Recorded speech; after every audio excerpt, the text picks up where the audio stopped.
तो गाइस मैं हूं अंकित और आप देख रहे हैं wrestling fans network and Q&A video. भाई सबसे पहले हम लोग शुरू करेंगे स्वास्तिक के क्वेश्चन से एंड स्वास्तिक का क्वेश्चन है, if Seth return before WrestleMania and Roman Vince Royal Rumble, can we see Roman versus Seth versus Punk part 2 but with WWE world heavyweight championship and Bron Breakker can fight with Brock Lesnar as Gunther is feuding with AJ Styles. So what's your take on this? Actually this is a genius idea but the only problem is कि Roman Seth Punk एक बार फिर से ज़्यादा sense बनेगा नहीं, क्योंकि Roman पंक शायद सेंस बन सकता है, सेथ का ऐड होना इसमें सेंस बनाता नहीं है। सेथ रोमन का एक सिंगल्स मैच होना चाहिए अगर सेथ क्लियर है तो। सेकंड चीज़ कि सेथ अगर इस मैच में ऐड होंगे then what about breaker? Breaker ने ही अटैक किया था सेथ को, सेथ उसी कारण से वर्ल्ड हेवीवेट चैंपियनशिप हारे भी, तो मुझे लगता है पहले ब्रेकर के अगेंस्ट उनको जाना चाहिए, इसीलिए सेथ का सेंस नहीं बनेगा। एंड ऑल्सो सबसे मेन पॉइंट की बैक टू बैक सेम ही मैच दो मेनियाज में सही नहीं लगेगा। अगर ट्रिपल एच स्पेशली रोमन कोडी के लिए ये ऑडियंस फटीग वाला एक्सक्यूज लेके चल रहे हैं, देन रोमन सेथ पंखा भी नहीं करेंगे वो,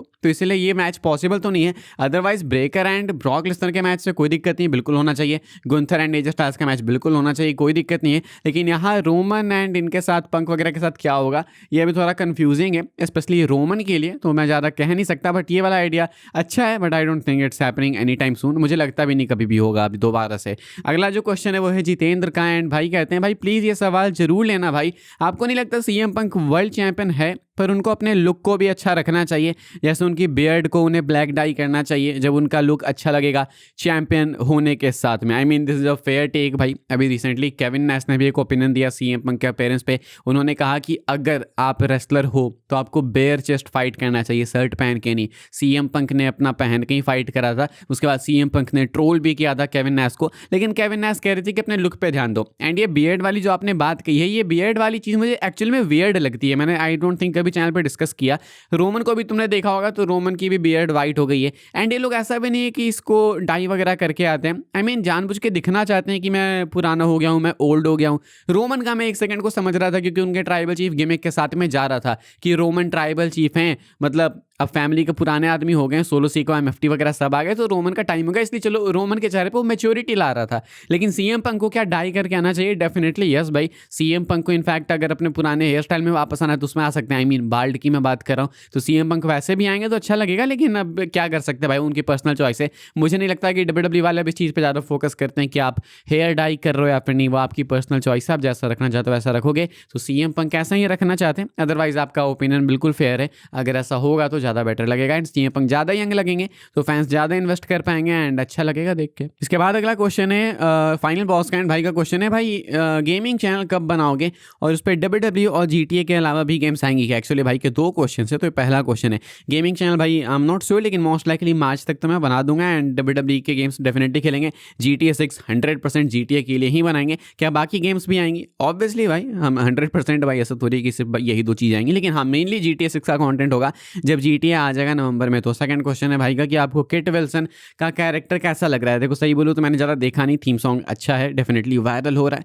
कैरेक्टर की बात करें तो ठीक है, अभी मैं ठीक ही बोलूँगा, अच्छा नहीं बोलूँगा, वेट करूँगा, मैं देखूँगा कि कहाँ जाता है, क्या डायरेक्शन है। अगला जो क्वेश्चन है वो है तंजील का, एंड कहते हैं भाई लास्ट टाइम भी क्वेश्चन पिक नहीं करा तो इस बार कर लेना, तो पिक हो गया भाई आपका क्वेश्चन। एंड भाई का क्वेश्चन है फिन बैलर का फ्यूचर क्या है? Believe me I am telling you भाई, मुझे जितना दिख रहा है फिन बैलर का फ्यूचर ब्राइट दिख रहा है मुझे। 2026 is going to be Finn Balor का साल, मुझे ऐसा बिलीव है। ड्रू मैकिंटायर की स्टोरी कंप्लीट हो गई एंड हर तरफ से भाई फिन बैलर को पुश किया जा रहा है, सोशल मीडिया पे एक ट्रेंड बन चुका है। एंड आज के टाइम पे सोशल मीडिया पे अगर किसी के लिए ट्रेंड बनता है तो WWE आज नहीं तो कल नहीं तो परसों उसको टाइटल देती ही है, वो 100% होने वाली चीज़ है। तो फिन बैलर इस साल मुझे लगता है वर्ल्ड चैंपियनशिप एक बार जीतते हुए दिखेंगे। अगर वर्ल्ड चैंपियनशिप नहीं भी जीतते हुए दिखेंगे तो भी बहुत ज़्यादा क्लोज पहुंच जाएंगे एंड इवेंचुअली वर्ल्ड चैंपियन बनेंगे। एक स्टोरी है जो कि इनको फिनिश करनी है, 10 साल हो गए भाई undisputed title, I mean universal title relinquish किए हुए, वो टाइटल कभी इनको वापस मिली नहीं, मिल जाए तो भाई ज़्यादा अच्छा होगा, भले छोटी सी रेन हो लेकिन एक मिलनी चाहिए रेन। इसके बाद जो अगला क्वेश्चन है वो है इट्स माफिया का, एंड क्वेश्चन है तुम्हारा और अभिषेक का जो पॉडकास्ट पे वार्तालाप हुआ उसके बाद दोनों एक दूसरे से गुस्सा हो या सब नॉर्मल? तो जिनको नहीं पता भाई कॉन्टेक्स्ट, तो अभी टैग टीम टॉक उनका एक पॉडकास्ट आया था हमारा रिसेंट एपिसोड, जहाँ पर हमने रेसलमेनिया पॉलिटिक्स वगैरह को डिस्कस किया एंड उसमें माहौल काफ़ी हीटेड हो गया, तभी वो एपिसोड 34 मिनट का बन गया 34 मिनट्स का, एंड बहुत झगड़े भी हो गए, तो ऐसा तुम कह सकते हो। कमेंट सेक्शन भी बहुत इंटरेस्टिंग है, तो आप देखोगे पॉडकास्ट तो आपको पता लगा कि आखिर क्या ही कंट्रोवर्सी होगी भाई उस पॉडकास्ट में, लेकिन क्या अभिषेक और मेरे बीच में बातचीत है? ऑब्वियसली भाई ऐसा नहीं है कि WWE के ऊपर हम लोग लड़ लेते हैं एंड उसके बाद की बात नहीं करूँगा तुमसे, वो नहीं यार, ऐसा थोड़ी है। हाँ डेफिनेटली पॉडकास्ट के टाइम पर हम लोग कुछ भी प्लान करके नहीं आते हैं, तो जो भी आप सुनते हो बिल्कुल वो रियल होता है, जो सामने सामने निकलता है। हम लोग भी फर्स्ट टाइम ही सुन रहे होते हैं, ऐसा नहीं है कि कुछ भी प्लान रहता है, लेकिन ऐसा नहीं है कि उसके कारण दोस्ती पे कोई इफेक्ट होता है, ये तो बेवकूफ़ी वाली बात हो जाएगी ना। इसके बाद जो अपना अगला क्वेश्चन है भाई इस Q&A में, वो है आकिब वानी का, एंड कहते हैं मेरा सवाल सबसे है, रेसलिंग फैंस नेटवर्क को सपोर्ट करो, सीरियसली बहुत ज़्यादा मेहनत करता है। I always support you dear okay dear, I love you too. Thank you भाई यार, मेरे को सब्सक्राइब करो, मेरे को सपोर्ट करो यार, मैं बहुत ज़्यादा मेहनत करता हूँ, ये लड़का बहुत मेहनत करता है, इसको सपोर्ट करो। थैंक यू भाई, thank you for the shout out, thank you for the support. अगला क्वेश्चन है प्रणव शर्मा का, एंड कहते हैं भाई love you bro OG Twitter, I know bro Pranav Sharma, shout out भाई, one of the best subscribers, बहुत सपोर्ट किया है इन्होंने भी अपने चैनल को, तो shout out to Pranav Sharma. And भाई कहते हैं if you know you no, हाँ so okay. My question is what do you think, क्या अगले 15 साल में WWE मैसिव रहेगी, या फिर अभी जो करंट स्टेट है TKO एंड ट्रिपल एच ने जो करके रखा है ये स्टेट, उस हिसाब से इनको नहीं लगता है कि WWE ज़्यादा साल सर्वाइव कर पाएगी? भाई कहते हैं कि पैसे हो जाएंगे लेकिन रेसलमेनिया देखने के लिए मेनिया बचेगी ही नहीं, तो कैसे देखें? बेसिकली भाई का क्वेश्चन है कि क्या आने वाले अगले 15 साल में WWE वाले सर्वाइव कर पाएंगे, क्या WWE मैसिव रहेगी, या जिस तरीके से WWE चल रही है देख के जो लगता है कि सर्वाइव नहीं कर पाएगी, क्या एक्चुअली में WWE सर्वाइव नहीं कर पाएगी, या फिर सऊदी वाले WWE को ले लेंगे? बहुत सारे क्वेश्चन है भाई। मुझे ऐसा लगता है कि WWE वाले 15 साल सर्वाइव तो कर जाएंगे, लेकिन हर साल डिक्लाइन आएगा। सऊदी वाले डेफिनेटली WWE को ले सकते हैं, बट डिक्लाइन ऊपर नहीं जाने वाला, डिक्लाइन आएगा, वो 100% निश्चित दिखता है मुझे। अगला क्वेश्चन है कायरा रील्स का, बहुत ही लंबा क्वेश्चन है। Ankit, this is my first question, I followed your page since 2023, I appreciate your work, all the good wishes to you, thank you so much. And question है, माय क्वेश्चन इज, क्या आप सबको नहीं लगता कि ट्रिपल एच को Vince McMahon से problem है, क्योंकि ट्रिपल एच विंस की बनाई हुई लेगेसीज को अपने फेवरेट से रून करवा रहा है खुद के फेवरेट्स की छाप छोड़ने के लिए? I am talking about both male and female wrestlers, Vince के बनाए हुए दो बिगेस्ट सुपरस्टार्स रोमन रेंस और सार्लेट फेयर, ट्रिपल एच ने इनको क्या से क्या बना दिया। वेरी फेयर हॉट टेक भाई, वेरी फेयर। एंड ये जो आप बात बोल रहे हो कोई स्पेक्यूलेशन भी नहीं है, ये फैक्ट है, स्ट्रेट अप फैक्ट है। जब विंस मैकमैन कंपनी से गए थे तो रिपोर्ट्स आई थी कि विंस मैकमैन की बनाई चीज़ें WWE से हटाने की कोशिश की जा रही है, विंस की लेगेसी को टार्निश करने की कोशिश की जा रही है।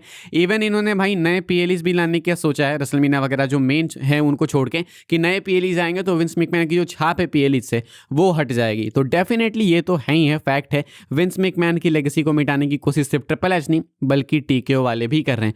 TG का क्वेश्चन है, रेसलमेनिया नाइट 1 और नाइट 2 मेन इवेंट क्या हो सकता है? एग्जैक्ट मैच मैं नहीं बता सकता क्योंकि बहुत ही कंफ्यूजिंग रोड टू मेनिया 40 के बाद पहला बार ऐसा कुछ हुआ है। अगर बात करें नाइट 1 नाइट 2 का मेन इवेंट क्या हो सकता है, तो नाइट 1 में मुझे लगता है पंक होंगे मेन इवेंट में, डेफिनेटली उनके सामने जो भी वो देखना होगा, एंड नाइट 2 के मेन इवेंट में कोडी होंगे। मैच में नहीं बता सकता, बहुत ही अनप्रेडिक्टेबल है। आखिरी क्वेश्चन है आज के Q&A के लिए, Martin in the 67th kind question है, do you think that Roman will win the title in WrestleMania 42? Fair answer no. जिस तरीके से ट्रिपल एच रोमन को ट्रीट कर रहे हैं, द आंसर इज नो। इस वाली वीडियो के लिए भाई ये सारे मैंने क्वेश्चंस पिक किए थे, अगर आपका कोई क्वेश्चन पिक नहीं हुआ तो आई एम सॉरी, लेकिन अब हर हफ्ते हम लोग करते ही हैं तो कभी ना कभी तो हो ही जाएगा। काफ़ी बार होता है कि क्वेश्चन आ ही नहीं पाता, पेंडिंग में चला जाता है, तो इसलिए नहीं भी दिखता मुझे, लेकिन अगर मुझे दिखता है किसी का क्वेश्चन, मुझे दिखता है कि काफ़ी टाइम से पिक नहीं हुआ तो मैं कर लेता हूँ। बाकी अभी के लिए इतना ही था, कल सुबह मिलूंगा मैं आपसे अपडेट्स के साथ में, तब तक के लिए good bye, thanks for watching, thanks for your questions.